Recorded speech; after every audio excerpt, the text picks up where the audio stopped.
श्रील प्रभुपाद जी की हरे हरे कृष्ण महामंत्र की हरे कृष्ण महामंत्र के जप के द्वारा हम राधा और कृष्ण के साथ अपने खोए हुए संबंध को पुनः स्थापित करते हैं।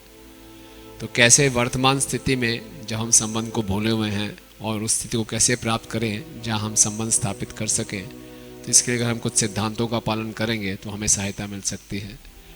तो संबंध स्थापित करने के लिए सबसे पहले जो अभी हम विमुख स्थिति में हैं, सबसे पहले हमें कनेक्शन बनाना पड़ेगा।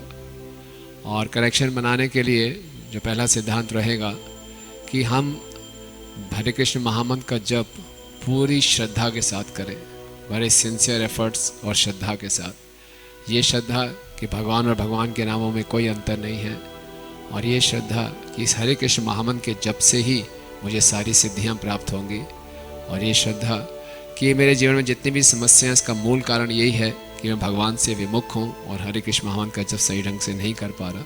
और अगर मैं ध्यानपूर्वक जप करूँगा तो मैं पुनः भगवान के साथ संबंध स्थापित कर पाऊँगा। तो ऐसे हम सिंसियर एफर्ट्स करेंगे और ये श्रद्धा के साथ करेंगे तो हम भगवान का ध्यान अपने प्रति आकर्षित कर पाएंगे। और दूसरा सिद्धांत है, अगर हम संबंध पुनः स्थापित करना चाहते हैं, कि कम से कम मैं जप के समय अटेंटिव रहूं, कम से कम।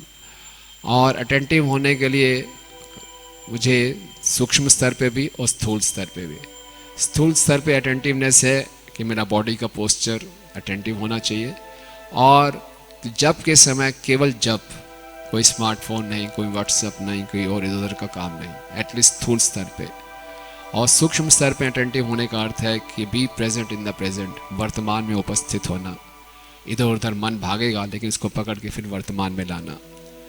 और वर्तमान में उपस्थित रहने के लिए हमें थोड़ा धैर्य रखना पड़ता है, क्योंकि अभी मन को हरे कृष्ण महामंत्र में कोई इतनी रुचि उत्पन्न नहीं हुई।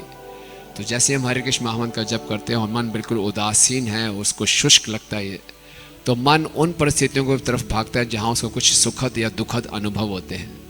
तो इस समय अगर हम थोड़ा धैर्य रखेंगे और ये विश्वास रखेंगे, श्रद्धा रखेंगे कि हरे कृष्ण महामंत्र से ही मुझे सारा आनंद प्राप्त होगा, तो थोड़े धैर्य की आवश्यकता है। और कृष्ण हमें देख रहे होते हैं कि इस समय ये क्या करेंगे, इसको भी टेस्ट नहीं आ रहा, ये फिर से अपने सुखद और दुखद एक्सपीरियंस की तरफ भागेगा या पूरी श्रद्धा रखेगा किसी हरे कृष्ण महामंत्र में इसको आनंद प्राप्त होगा। तो हमें थोड़ा धैर्य रखकर सुनने का ही प्रयास करना है, और निश्चित रूप से फिर कृष्ण रेसिप्रोकेट करना आरंभ करते हैं। हरे कृष्ण महामंत्र की